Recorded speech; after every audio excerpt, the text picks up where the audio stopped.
insucesso, ele aparece, né? A vida é feita de altos e baixos, porque se fosse só uma linha reta, o eletrocardiograma estava lá em sintonia,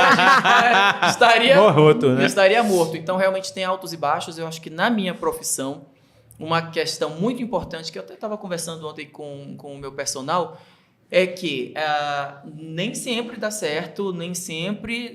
hoje eu tirei um pontinho inflamado de uma paciente que fez a cirurgia e disse, doutor, tá vermelhinho aqui e tal, vem aqui comigo, né? Mas a questão é o suporte que eu vou dar para esse paciente.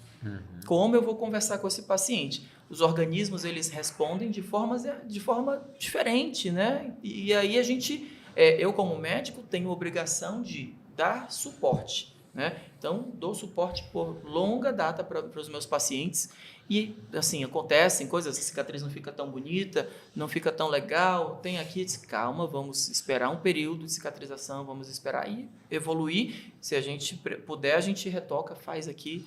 A gente tem que considerar isso também, que pode, cirurgia plástica pode dar errado alguma coisa. Eu lembro porque outra. assim, a gente sempre conversa com o paciente no pré-operatório. Eu lembro uma vez eu falei para o paciente, olha, você é hipertensa, a gente vai fazer a cirurgia, está tudo controlado, mas se acontecer alguma coisa, às vezes se você tiver náusea, chegar a vomitar, aumenta a pressão, pode... E aconteceu um sangramento. E aí me ligaram, eu fui lá para o hospital, ela falou assim, doutor, ainda bem que o senhor falou, né, que poderia acontecer. Mas então assim, a máxima da cirurgia é só se ferra quem opera. Se você não opera assim, ninguém... eu sou educado. Um gentleman. A mamãe mandou ser educado no podcast. A mamãe falou que eu tinha que me educar. Então assim, a mamãe sempre tá certa, né? Então assim... a gente vê que acontecem, cara, e não vão, e quando a gente opera, vai acontecer de um pontinho, vai acontecer um sangramento, pode acontecer uma infecção, e cada corpo é um corpo. Tem gente, vamos dizer, a gente sabe que o paciente que está obeso, que tem aquela gordura a mais, ele tem uma chance mais de infeccionar, né? Se ele não come bem, mesmo ele que seja no magrinho, maior chance de ele ter alterações. Então, a gente tem que tratar diferentes e vai ter o insucesso. E o que as pessoas não conseguem ver é que o insucesso, ninguém vai postar o insucesso.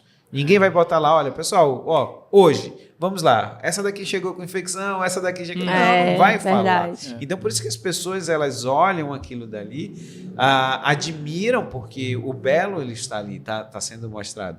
Mas, cara, não é só isso. A verdade não é só isso. E a mesma correção que a gente faz na cirurgia, a gente faz nas relações, né? Eu tô casado há 12 anos, né? Vou fazer 12 anos.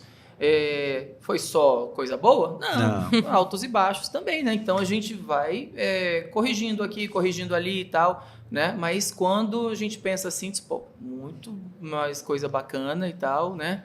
E a gente, né, sempre... Dermatologia. Tem que ter hialuronidase, né?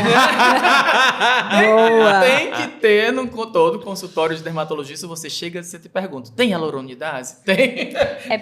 E essa tecla, né, que a gente bate muito também dos pacientes fazerem os procedimentos com quem consiga manejar a complicação, manejar um insucesso para que no final vire um sucesso, né? Que isso é super importante, que às vezes você vai num profissional com uma expectativa, nem sempre vai atingir, mas aquele profissional vai pegar na tua mão e dizer assim, olha, eu vou resolver isso aqui, aí você vai ficar assim, vou ter que fazer isso, aquilo outro, e aí é chegar no final num ponto de sucesso, né? Converter esse insucesso, esse problema, essa complicação, essa falha, numa coisa satisfatória também para esse paciente, né?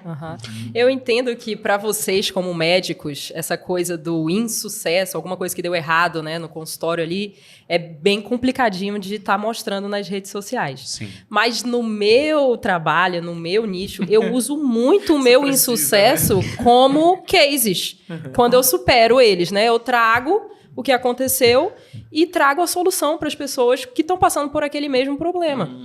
Uma coisa que é muito... que bomba muito no meu Instagram, quando eu coloco, é algum problema sobre maternidade. Gente, isso bomba de uma forma... E eu não faço de forma intencional. Eu faço de forma que eu sei que aquilo é uma informação para as pessoas. Porque o nosso Instagram, a gente que usa com esse propósito, né?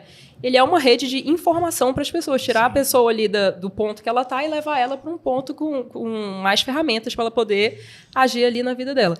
Então... Não sei como vocês poderiam usar esse insucesso na rede social de vocês, mas vocês poderiam fazer, de alguma maneira, trazer uma outra ótica sobre isso. Entende? Porque muitas vezes, por exemplo, a minha mãe, ela já fez algumas cirurgias plásticas, mas antes dela fazer, ela tinha muito medo mesmo. Ela não sabia o que ia acontecer se tal coisa desse errado. Então, esse tipo de informação é legal vocês trazerem também para a rede de vocês. Sim. Em formato, quando a gente traz em formato de apresentar para as pessoas, vamos dizer, eu opero tireoide. Cirurgia de tireoide, quando você vai tirar toda a tireoide, você pode ter uma diminuição do cálcio. E você pode ter rouquidão. São as duas mais difíceis. Tem pessoas que não falam sobre isso. No meu Instagram vai ter. E eu vou dizer, quanto mais tempo passa, isso, dica para vocês dois, vocês já devem ter visto isso. Você sabe o que mais engaja no Instagram é quando você fala assim, não faça cirurgia tal quando? Por quê? Porque às vezes a pessoa ela tá tão, cara, eu vou fazer, e você chega lá e fala assim, não faça se você tem isso, não faça se você seja...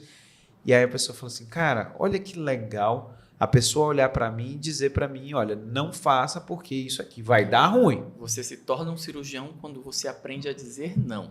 Quando você sabe dizer quando não operar, realmente você está formado como Tinha uma máxima, acho que foi do neurocirurgião falando sobre isso, que você demora 6 meses para aprender a indicar uma cirurgia, 6 anos para operar bem e 60 anos para você descobrir quando não deve operar. Nossa, eu tenho uma história, né, desse sentido em relação ao meu filho.